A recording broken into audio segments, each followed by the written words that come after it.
اچھا اب بتائیں عمر کہ آپ کہہ رہے ہیں کہ آپ لوہے کے بن گئے ہیں، آپ کندن بن گئے ہیں، آپ بھٹی سے نکلے ہیں، بالکل صحیح باتیں آپ کی. تو پھر یہ بتائیں کہ آپ کو کیا لگ رہا ہے کہ شہباز شریف صاحب اور نواز شریف صاحب بھی تو جیلوں سے ہو کے آئے ہیں، ان کی بھی بڑی سٹرگل ہے، وہ بھی کہتے ہیں ہم بھی بڑے کندن ہیں. تو یہ جو شہباز شریف صاحب کی حکومت ہے یہ آپ کو لگتا ہے کہ 5 سال پورے کر جائے گی؟ میں مسکرا رہا ہوں، آپ بات کر رہے تھے تو میں مسکرا رہا تھا میر صاحب، اور آپ بھی مسکرا رہے ہیں.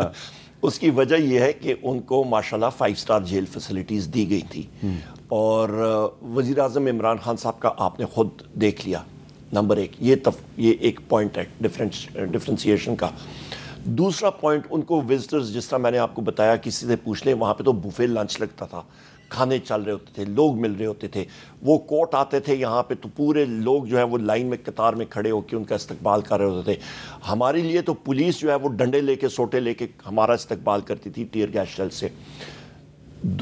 تیسری اہم بات یہ ہے میر صاحب کہ آپ اس گورنمنٹ کا بیرون ملک، یہاں پہ تو چھوڑے نا، بیرون ملک ایک آپ کا آئرن برادر ہے چین، وہاں پہ وزیر اعظم پاکستان، باقی چیزیں چھوڑیں، اس کو میں جو مرضی ادھر کہوں، وزیر اعظم پاکستان لینڈ کرتا ہے، ایک ڈیپیوٹی میئر ایک سٹی کا، ایک شہر کا، وہ ایک وزیر اعظم کو ریسیو کرتا ہے. ہماری کیا ویلیو ہے؟ مطلب آپ کے ملک کا، آپ جس ملک کو آپ آئرن برادر کہتے ہیں، اس کے وزیر اعظم کی ویلیو ان کو معلوم ہے کہ یہ ریپرزینٹ نہیں کرتا بیرون الاقوامی دنیا میں. ان کو معلوم ہو جاتا ہے، وہ بیوقوف لوگ نہیں ہیں، وہ بڑے عقل مند لوگ ہیں، بڑے سوفسٹیکیٹڈ لوگ ہیں، ان کو ویلیو پتہ ہوتی ہے. لیکن عمران خان صاحب جب جاتے تھے تو ان کو بھی جو چین کے پریزیڈنٹ یا پرائم منسٹر تو ایئرپورٹ پہ آ کے ویلکم، سب سے سینئر، میں خود ان کے ساتھ گیا ہوں چین، سب سے سینئر لوگ آ کے ان کو ریسیو کرتے تھے میر صاحب. اچھا، سب سے سینئر لوگ، منسٹرز، سینئر لوگ. یہاں پر ڈیپیوٹی میئر، ہماری مطلب ہمارے ملک کی جو ہے وہ تذلیل اس طرح ہوتی ہے کہ آپ کا وزیر اعظم کی جو سٹیٹس ہے، یا اس کو وہ آئینہ دکھا دیا گیا ہے. اچھا اب وہ واپس آئیں گے چائنا سے تو بجٹ پیش کر رہے ہیں، تو بجٹ تو پاس بھی ہو جائے گا، تو حکومت بجٹ بھی پاس کروا لے گی، تو حکومت تو چل رہی ہے، تو آپ اس کا تو کچھ نہیں بگاڑ سکتے. میر صاحب اسی شو میں، اسی پینلز پہ آپ کے ساتھ، آپ کو یاد ہے کتنے بجٹ کے اوپر ہمارے ہوتے رہے ہیں. اچھا پاس بھی ہو جاتی ہے، سارا کچھ ہو جاتی ہے، پر مسئلہ یہ ہے میر صاحب، کئی سٹیٹسٹکس جو ہے میں آپ کو بتا دوں. سٹیٹسٹکس، آپ کی شماریات یہ ہیں کہ حکومت پاکستان نے اپنا جو بجٹ میں لکھا ہوا تھا کہ جی ہم لوگ 18 ارب ڈالرز بین الاقوامی دنیا سے ریز کریں گے، اکنامک افیئر منسٹری کے فگرز ہیں، ابھی تک انہوں نے تقریباً اس کا 40% نہیں ریز کر سکیں. بانڈز کی صورت میں آپ کے بائی لیٹرل سے یا multi lateral agent, world bank سے، ایشین ڈیولپمنٹ بینک سے بانڈز کے ذریعے ہوگا کیا پھر؟ کیا میں اس پہ آتا ہوں. اس کا سارے کا سارا پٹاخہ کہاں پہ بولے گا؟ یہ لوگ ابھی اسٹیٹ بینک کے ذریعے ٹی بلز فلوٹ کر رہے ہیں، بینکوں سے قرضے لے رہے ہیں. اس کا افیکٹ یہ پڑے گا کہ جی یہ نوٹ چھاپنے کے مترادف ہے، افراد زر بڑی تیزی سے بڑھے گی.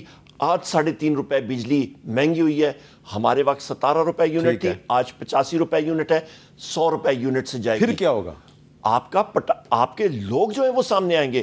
آپ کا گندم کا سکینڈل دیکھیں، 450 ارب روپے محسن نقوی انوالوڈ، یہ موجودہ حکومت انوالوڈ، لوگوں کا حال دیکھیں. جس طریقے سے آپ کی حکومت گئی تھی، آپ کی حکومت اس طرح گئی تھی کہ جو ایک دوسرے کے بدترین سیاسی مخالفین تھے، جیسے کہ نواز شریف صاحب تھے، آصف زرداری صاحب تھے، مولانا فضل الرحمان صاحب تھے، انہوں نے آپس میں ہاتھ ملا لیا. اور جنرل باجوہ صاحب، بالکل ٹھیک ہے.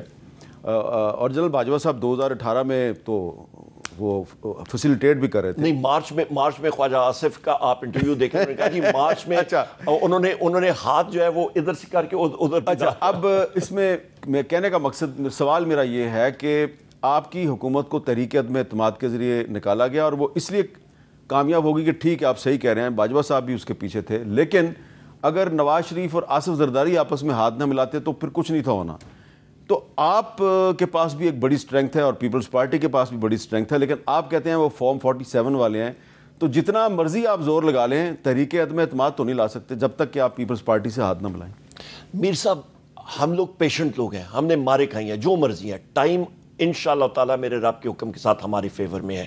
دن بدن ہم لوگ گین کر رہے ہیں اور یہ لوگ پستی کی طرف جا رہے ہیں. آپ پبلک سروس تو آپ فیصلہ سڑکوں پہ کریں گے، پارلیمنٹ میں نہیں کریں گے؟ پارلیمنٹ میں بھی کریں گے، سڑکوں پہ کریں گے، دونوں جگہوں میں کریں گے. ہماری اسٹریٹجی دونوں جگہوں پہ ہے. ہم لوگ ان کو پارلیمنٹ کے اندر بھی ٹف ٹائم دیں گے. وجہ کیونکہ ہمارے پاس اپنے ووٹرز کی، اپنے پبلک کی امانت ہے.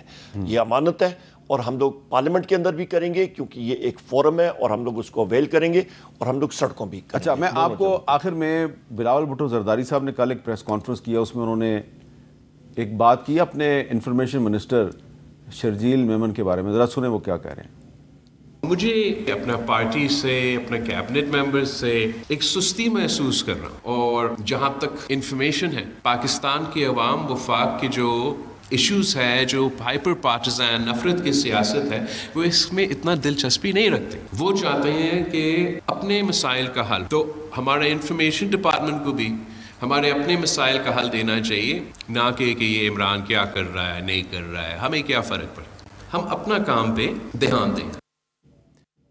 اچھا، یہ میرے پروڈیوسر نے ذرا تھوڑی سی مہربانی کی ہے شرجیل میمن صاحب پہ، جو ان کا ذکر ہے وہ نکال دیا ہے، لیکن وہ آپ کو سمجھ آ گئی ہے کہ وہ انفارمیشن منسٹر کو کہہ رہے ہیں کہ بھائی آپ عمران خان کا پیچھا چھوڑیں، آپ اپنے مسائل پہ توجہ دیں.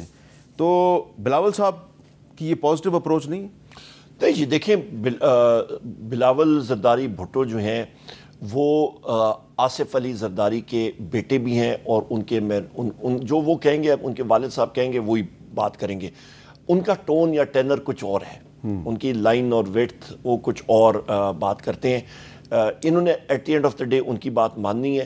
جو بات کریں، بات تو یہ ٹھیک کہہ رہے ہیں کہ جی آپ عمران خان فوبیا سے نکلیں اور ڈیلیور کریں، پر ڈیلیوری ان سے ہوگی نہیں، کیونکہ ان کو جو ڈائریکشنز ہیں، یہ ڈکٹیشن ہے، وہ آصف زرداری صاحب دے رہے ہیں. اچھا چلیں، ہو سکتا ہے آصف زرداری صاحب ان کو یہ ڈائریکشن دیں کہ یار کوشش کرو کہ تحریک انصاف کو سب پولیٹیکل فورسز کے ساتھ بات چیت پہ آمادہ کیا جائے، جو کہ سپریم کورٹ کے جج صاحبان بھی کہہ رہے ہیں.